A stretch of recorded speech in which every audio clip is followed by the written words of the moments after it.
equaled fear. Preacher equaled death. There's nobody in Harlem, nobody in the South Bronx who's willing to talk. That name kept coming up. Those who said they'd heard of Heatley said they knew little of what happened. He's the perfect storm of violence. He's a drug trafficker and serial killer. The crack epidemic now sweeping America is exacting a frightening toll. He extorted millions of dollars from drug traffickers. Crack, heroin, PCP, untold homicides. The blade gets caught up in the intestines. Body parts all over the room. I mean, if you went down to that basement, you weren't coming out alive. For a while, it was like Preacher was winning. I mean, I thought he was everything, but he was totally insane. If anybody deserved the death penalty, he did. The drug end of it, Preacher and his guys were involved with 45 homicides. He is an evil person. He showed zero remorse. He's not a gangster. Monster is a better fit.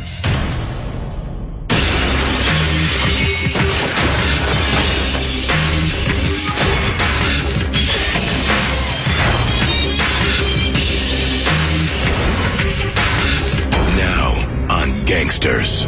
Clarence Heatley, the Black Hand of Death.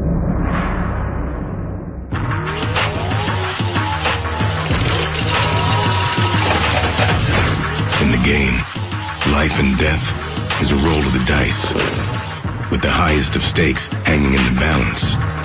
Some gangster stories take on a life of their own. This cocaine dealer was in Atlantic City, walking along the boardwalk, and who does he see? Easy to see, 6'7", the Black Hand of Death, Clarence Heatley. So this cocaine dealer knows him. He goes up to him, and they're talking, and they're just shooting the breeze about different things, and they get around to talking about Bobby. Bobby Brown, of music fame, supposedly owed a drug dealer $25,000 in New Jersey. The story goes, this made the rounds on the street time and time again. He was buying a lot of cocaine, he was partying heavy, and he owed a cocaine dealer $25,000. This guy became very angry because he could never get a hold of Bobby Brown. So he meets up with Clarence and tells him the story. So Clarence says, here's $25,000. Let me deal with it. It's my problem now. Bobby gets picked up, taken over to a gang safe house where, according to the story, he stripped and sort of hogtied, which has got to be pretty scary for you. They beat him up, and he pleaded with them to, for his life. He's being tortured, and they called his wife, Whitney Houston. She was told to pay a ransom, but it wasn't $25,000. If you heard the story, now they demand $400,000. Whitney Houston decides to pay it. Whether true or urban legend, the story was first revealed by Dave Collins, an ex-convict who worked for Heatley's Preacher crew. It's too good to be true, but the important thing is this. This story has been printed before in the tabloids in the States. Whitney Houston and Bobby Brown ignored it. They never denied it. They never said anything about it. But the one thing that is absolutely sure is it fits Heatley's M.O. Heatley did things like this all the time. For more than a decade, New York City police and former members of his Preacher crew claimed Clarence Heatley got away with murder and much, much more. In a 47-count indictment, he was charged with masterminding a violent, multi-million-dollar drug ring in Harlem and the Bronx. Heatley's story took on mythic proportions. Everybody knew him. Nobody could identify him. Nobody could even see what he looks like because he was such a legend. He was big in a sense that he wielded a lot of power. He was ruthless. He was charismatic. It was kind of like a fairy tale. He was the guy behind the scenes. His nickname was the Black Hand of Death. It was said that those who went against him on the street simply vanished without a trace. He's not just a drug dealer or a gangster. I mean, if you look at what he did, he's part serial killer, He was able to get away with it for so long because people were afraid to speak up. He was a psychopath. Inside his crew, they called him Preacher. He's a very voluble man, and a man who apparently was very persuasive. He was sort of a Svengali kind of person who got a psychological hold over the people under him. Clarence Heatley ruled that group as the father. Basically, he was the father of this family. The crew had a kind of cult-like aura connected to it. That's how he insulated himself from a lot of the crimes, because he had these other people. Some guys went to prison, were replaced. He always brought in new blood to do his handiwork. Police say the leader was nicknamed the Preacher, and they say that Clarence Heatley maintained discipline harshly. So you had rules like eye for an eye, no stealing from the family, you feed the family. No members of the crew were supposed to use drugs. They weren't supposed to fight with each other. He would hold trials of people who had violated the rules of the gang. If you broke those rules, you'd be punished. And the punishments were everything from beatings to lashings to being murdered. They often tortured people to death. And many of this crew were murdered by their own people. They then would store the dead bodies after they had been dismembered in 2 tenement houses. Authorities say the drug ring operated from apartment buildings in the Bronx. 43-year-old Clarence Heatley had another nickname, according to the FBI. The Black Hand of Death. Just a mere name. Everybody knew what it meant, Stone Cold Killer. He ain't nobody. You know, he ain't nobody. He's nobody. He's not even worthy to be called a gangster. Monster is a better fit. One woman who became entangled with Heatley, we'll call her Joanne, agreed to be interviewed on condition of anonymity. She came forward to set the record straight about the man known as Preacher. I just thought he was a person that had issues, but I now know what exactly he is, you know, and that is a monster who suffers from oral diarrhea. Okay, and oral diarrhea is really real when you open your mouth and don't know when to shut it. I stand before the court, having committed such acts, knowing the water seeks its own level. If you do what you do, you get what you get. To the end, Clarence Heatley could not stop talking. He showed zero remorse at sentencing. It was shocking to me how he was speaking. But now, I am no longer guilty of yesterday's sins, however numerous they may be. I, once again, am an innocent man. You know what you did, you know what you are, and so do we.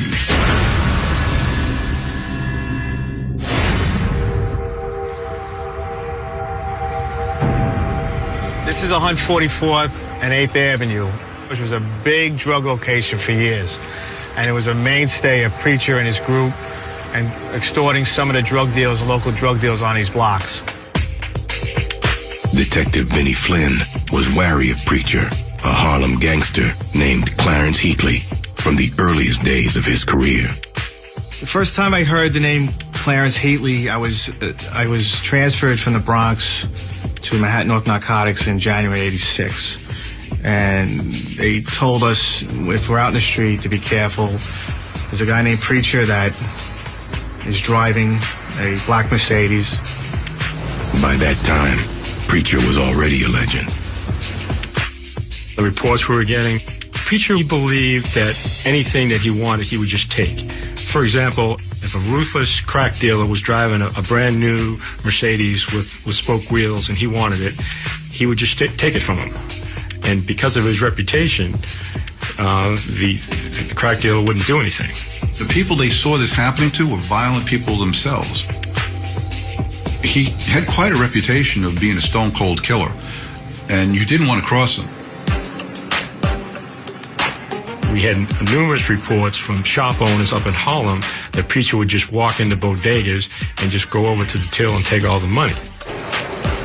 When we would go back and try to interview the bodega owner, he wouldn't talk. In the Bronx neighborhood where the gang was said to be based, those who said they'd heard of Heatley didn't want to talk. Others said they knew little of what happened. I live right there, across the street. I haven't heard anything about drugs. Police say his main business was crack cocaine. They were the principal suppliers in the 2-8 precinct, which is central Harlem. Bounded by Central Park to the south and the Harlem River to the north. This was Preacher's playground. The group was selling drugs at his building. Back then, I had control over this in the basement. At that time, the crack epidemic started to really rear its ugly head. The crack epidemic now sweeping America is exacting a frightening toll. Smoking crack, high-powered, almost pure cocaine, is becoming epidemic and deadly. The Preacher crew coincided with the arrival of crack cocaine. Heatley started in 1983 and marshaled a family of thugs for 13 years before the authorities took him down. By then, the drugs were only part of his game. They also operated an extortion racket on the side. Extorted significant amounts of money from drug traffickers that operated in Harlem, in the Bronx, and that netted them, millions of dollars. If a drug gang came to them and asked to have somebody executed, they would charge between $10,000 and $30,000. But then once they did the job, they then would go in and take over that drug gang's operation and fold it into their own. And sometimes they would then do horrific violence to those drug dealers. His name, Preacher, equaled fear. Preacher equaled death. Very simply, he was killing people left and right. Clarence Heatley was homegrown. He wrought all this destruction on his own community. It's believed he grew up incarcerated, in and out of juvenile hall, and trouble with the law. He may have gotten his ultimate start in Harlem.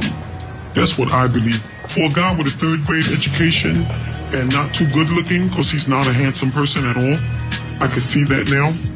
But back then, I thought he was everything.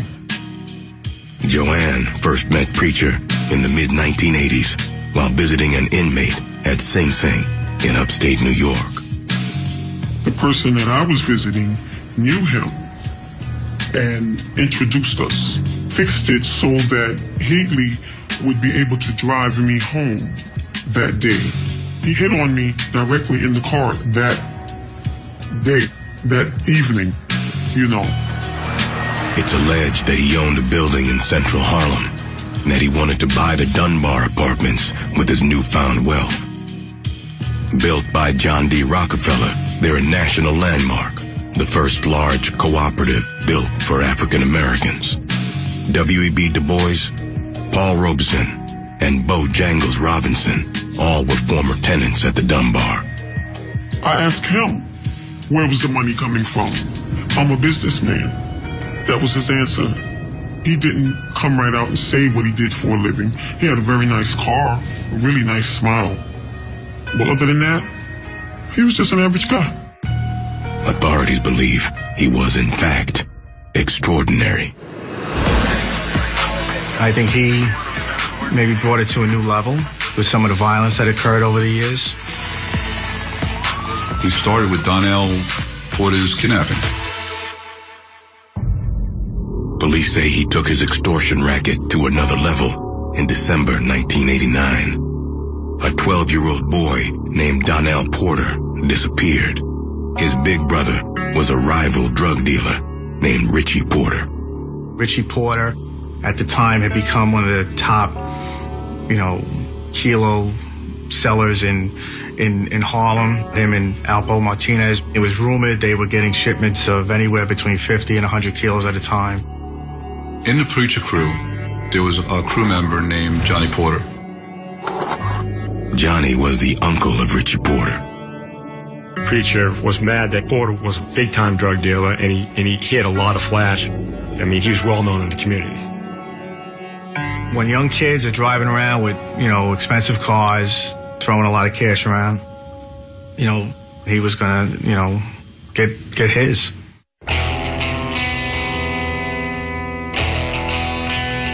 Preacher is the mastermind behind the kidnapping. Once he told, Porter what to do, he had to do it. In typical gangland style, the family was contacted by an anonymous male voice on the telephone that said, "We have Donnell, and we want $500,000. How do we know he's still alive? Come to 125th Street and Broadway." In the bathroom of a McDonald's, police found a gruesome package, proof of life.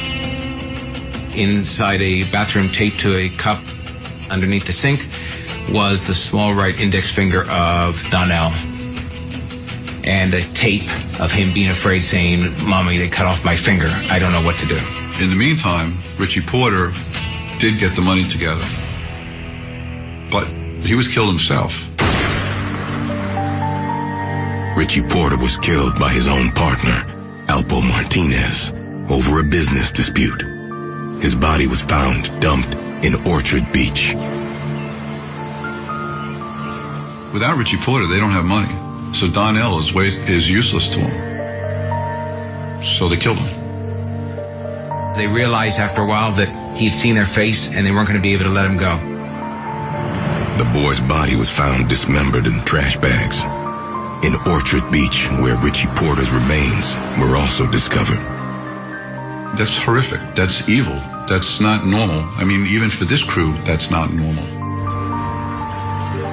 That was only the beginning. There probably was close to 45 homicides that related to Preacher and members of his organization. Remember one where they used somebody's head as a soccer ball? I mean, it was horrible.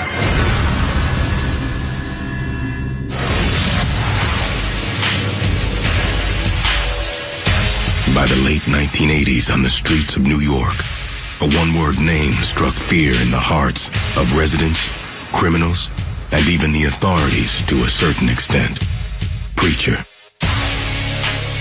He was able to persuade people with some real silver and sweet oratory to do things that they never could have thought that they would do. He had a way with words. Clarence Heatley was allegedly a crack dealer and a cult leader with a thirst for blood. Authorities say his crew kidnapped and killed fellow drug dealers, as well as women and children. Everybody hold on to the wall. The police know they just cannot make a case. There's nobody in Harlem, nobody in the South Bronx who's willing to talk, because if you go and say it's a snitch, tell us something about the Preacher crew, you're going to be dead. As a result, they form a task force. The federal task force was called C-11. C to stand for criminal under Squad 11. You have certain groups that concentrate on Israeli organized crime, Italian organized crime, Russian organized crime. In this case, it was considered the other organized crime. C-11 was created for the purpose of going after and prosecuting violent drug gangs. The agents in C-11 came together around the same time the Preacher crew was formed during the crack explosion.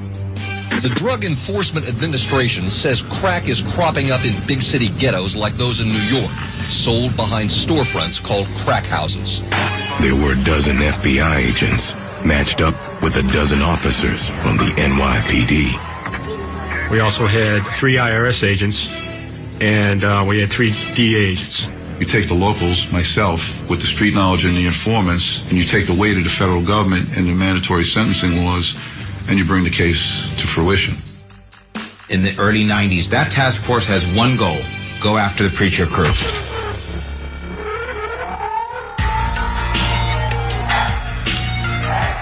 One of the first discoveries about the man known as the Black Hand of Death was that he had a right-hand man himself. John Cuff had seen both sides of the law. One of the men charged is a former housing police officer named John Cuff. He was an ex-housing cop. He was driving Preacher around while he was still a cop. John Cuff is his real name. Jack Cuff is his street name. Some say that he never intended to become a police officer. He actually came on the job, I believe, in 1983, around the same time I did. He had a partner in patrol that at one point disappeared and never turned up. Sources say Cuff was involved with the gang before he left the police in 1987. Some people become cops and then turn dirty. John Cuff became a cop in order to hide the fact that he's really a gangster. Almost from the moment that he became a cop, he was associated with the Preacher crew. Authorities say Cuff acted as Preacher's driver, protector, and enforcer, running the crew alongside another man named Anthony Boatwright. He seemed to have some prior military training. He taught them to shoot the victims, to make sure you put a bullet in their head and make sure they were dead. He had committed a lot of homicides. We had to find the people that he had murdered, find any people with any knowledge of those murders. For years, all they had were rumors, street talk, and myths. But no bodies. There's a building called 2075 Grand Concourse, and there's a basement there. Preacher lived there. The rumor was that he owned the building, and that's where they conducted most of their tortures, their murders, their interrogations. What they would do is he would vote thumbs up or thumbs down like the Roman gladiator days, and he was the ruler. He would just go like this with the thumb, and that meant kill him. Anthony Boatwright lived in the building, and so did Joanne. He lived in the same building that I lived in. Okay? I know that he had a wife and a child, you know, and I also know that he was totally insane. Anthony could stand up and conversate like you and I are doing right now, but in Anthony's mind, you know, maybe you have said something during that conversation that you thought was totally innocent, but he took offense to it. And the minute your back is turned, your head is off. That's Anthony Boatwright. Boatwright and Cuff were vying to be Preacher's top lieutenant. Boatwright didn't like Cuff, Cuff didn't like Boatwright. Together, the two bad lieutenants marshaled a gang of Heatley's henchmen. Talking about hierarchy, it would be him and Jack Cuff and the janitors right under them. It was their job to clean up the mess. You had a group of guys who had to clean that up. Dump the body, clean the floors, make sure there's no sign. And they took it so far as they even had tattoos on their shoulders. There was a mop and a bucket with blood dripping down. In the early 90s, one of Preacher's crew got caught by C-11 agents and agreed to talk. Preacher tried to silence the snitch. One day we were in a meeting at the courthouse, and our informant was at the state courthouse, and he called and said, "They're after me." He had seen Cuff and Preacher and a bunch of guys in a van. We ran out of the courthouse, and we saw our informant jump in his car. I see the guys in the van perk up and look at him. The informant gets into his car, drives the wrong way on the avenue in front of the courthouse. Then we see a van take off after him. You have to picture the fact that we're in lower Manhattan, traffic everywhere. We ended up in a foot pursuit with a van through traffic. And of course, we all have our badges and our guns out. By the time that van was stopped, we probably had about 30 officers around it. Preacher's in the van with 4 of his henchmen. Well, everybody gets arrested. A search of the van revealed 3 or 4 lead pipes, 4 gorilla masks, and duct tape and rope. We knew that our informant was not going to make it through the day. The agents believed they saved a life that day, but they could not prove a serious crime.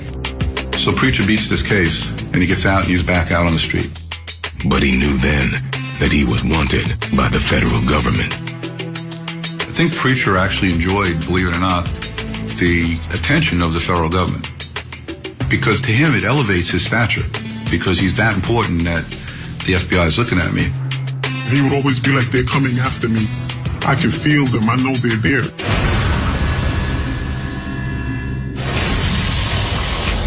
By the early 1990s, Clarence Heatley may have been the most wanted man on the streets of New York, and he knew it. A crack dealer with a cult-like following, he ran a crew of loyal thugs in open defiance of the law. For a while, it was like Preacher was winning. I mean, you name the crime, he did it. We heard stories about how he would beat women, but it was just stone-cold violence. You know, we'd be right there at the scene of the crime, but we couldn't get anybody to speak. Preacher knew who I was. You know, there's no use in hiding. You know, he'd walk down the block, see us, and just keep walking. It is a cat and mouse game, and it's a zero-sum game. It had become an open war, not just with authorities. Other drug crews were constantly targeting Preacher and his top lieutenant, John Cuff, for retribution. Under FBI guidelines, if we know that somebody is going to be murdered, we have to go out and tell them. And so I'll never forget this day. It was my job to go speak to Mr. Cuff that, you know, there's a contract out on your life.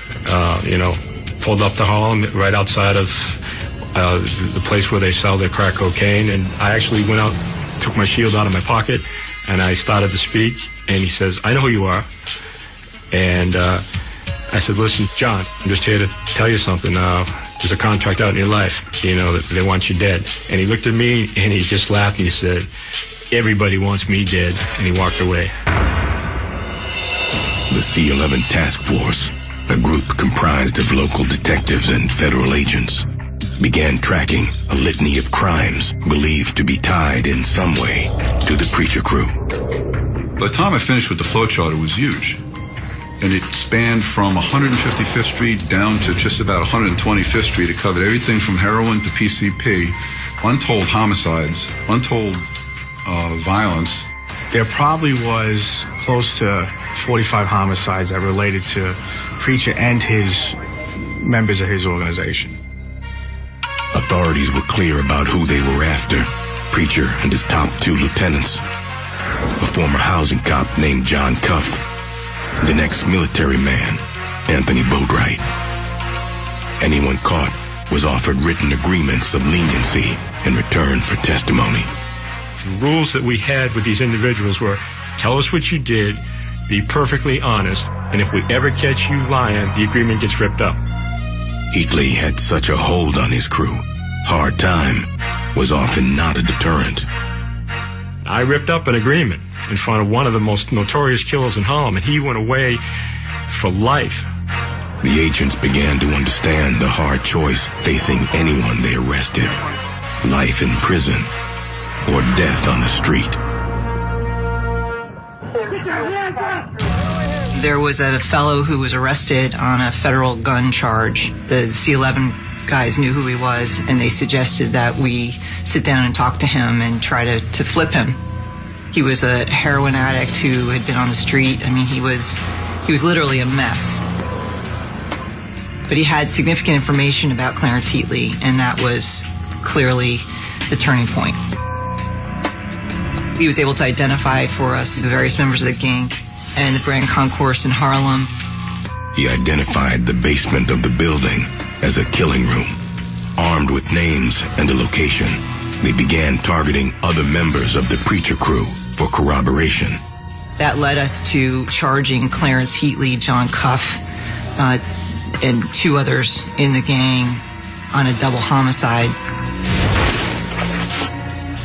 I had been working different cases up in Harlem for the better part of 10 years. And getting this evidence presented to a grand jury and getting an indictment was very satisfying. A 47-count indictment came down July 15, 1996, charging Heatley and his crew with 11 murders, conspiracy, and narcotics trafficking.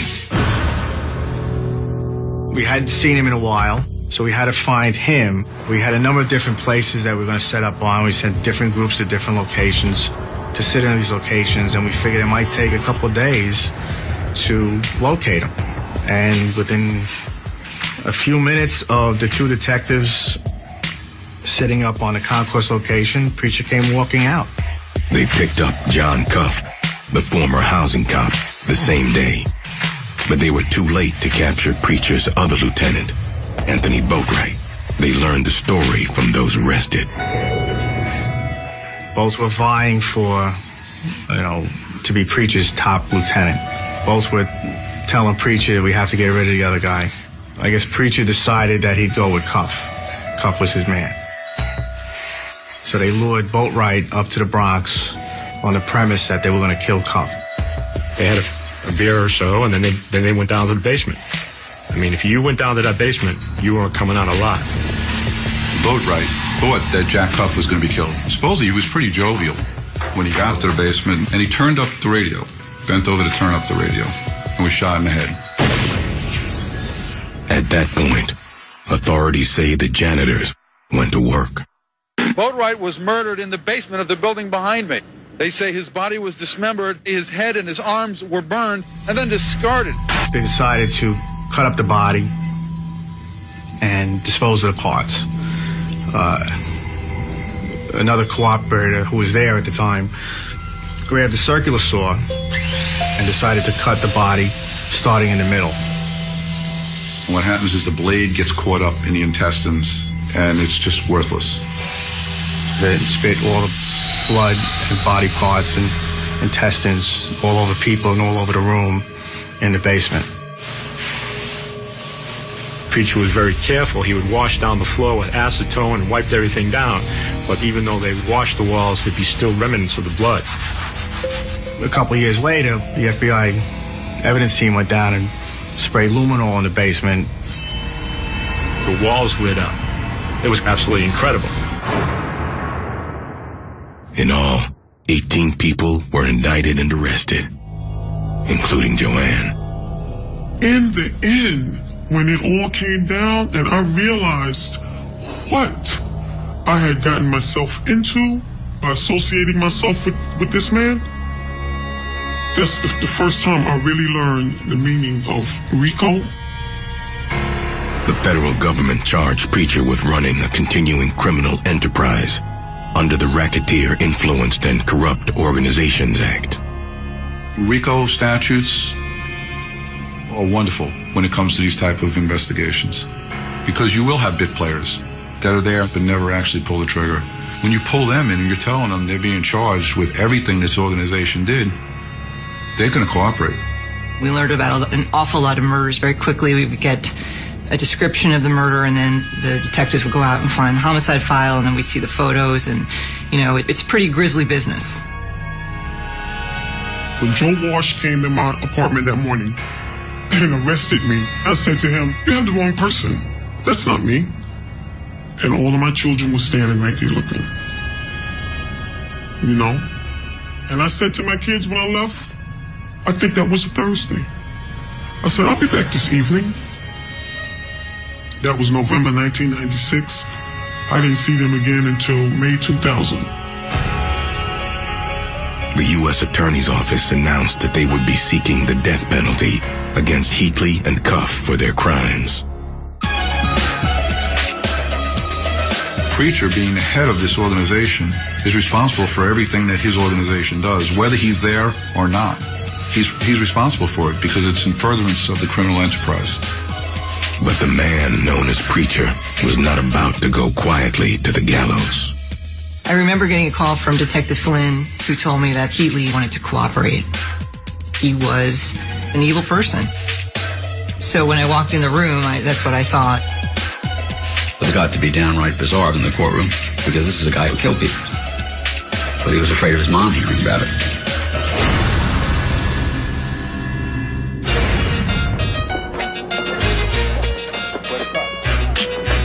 August 1996. Bobby Brown smashed up his wife's car in Florida. Whitney Houston was wrapping up her third feature film entitled The Preacher's Wife. while the real-life preacher, a gangster named Clarence Heatley, began to confess to authorities. It was so surprising when he was arrested how easy it was for him to cooperate and how fast he cooperated. In a small room at the U.S. District Courthouse in New York, he spoke openly about unspeakable crimes. For this stone-cold killer that controlled Harlem for decades, almost decades, to just flip at the drop of a hat to save his own butt, I mean, I found that amazing. And his own life was indeed on the line. The U.S. Attorney makes a recommendation to the Attorney General of the United States on whether or not the death penalty should be sought. The crimes that they were involved with were vast. They covered a tremendous amount of time. A lot of lives were lost. New York is not a jurisdiction that's been historically very friendly to the death penalty, as opposed to, say, Texas, where they have it and where juries are certainly more willing than they are here to impose it. But regardless of the standard that you used, Clarence Heatley was, if you will, the poster boy for the death penalty. He was so forthcoming, he actually put the prosecution in a difficult position. As you sat in the proffer sessions and he started talking about murder after murder after murder, and the numbers started adding up, I remember Sharon McCarthy turned to me and said, I can't in good conscience give this guy a deal. We would look ridiculous if we had given Preacher a plea agreement. There was a woman named Sheila Berry who was a crack addict whose body was desecrated. She was murdered, her body was rolled up, and she was thrown into an abandoned building. She was allegedly moving packages of cocaine for the group. She was a crack user, and they felt that she was a liability, that if she was caught, that she would cooperate with the police against the preacher. They tied her up, wrapped her up, took her to the roof, and dumped her over into an abandoned building. There was an abandoned building that adjoined it. They heard the story for the first time during the interrogations. A few years later, with information received from some of the cooperators, we did a search of the building. It took over a week. We had to bring a crane in, go in and pull out large chunks of the building. Eventually, her body was found. Nobody deserves to die that way. Anthony Boatwright was not a good person, but did he deserve to be, murdered and have his body chopped up and spread around New York City? I don't think so. The conversation with him was amazing to me. He's talking about this one and that one, and he said something to me that I was in danger, that Cuff told him he's going to have me killed. They know where I live. They know where my mother lives. They knew all this stuff about me. So my family had bodyguards, round-the-clock security. I went back into the undercover mode again. But I believe Preacher did that for a reason. He couldn't care less if I was killed or not. That was his ace in the hole. I'll give everything else up, but that's what's ultimately going to save me from the death penalty. He was somebody who was interested in his own self-preservation, not concerned about anyone else. And that's why he chose to cooperate, in my view. February 6th, 1999. Clarence Heatley pled guilty, but he needed his old lieutenant to do the same in order to save his life. Both of them had to plead guilty in order for them to take a plea from either. In return for a plea, they would not seek the death penalty. John Cuff made his boss wait 6 long weeks.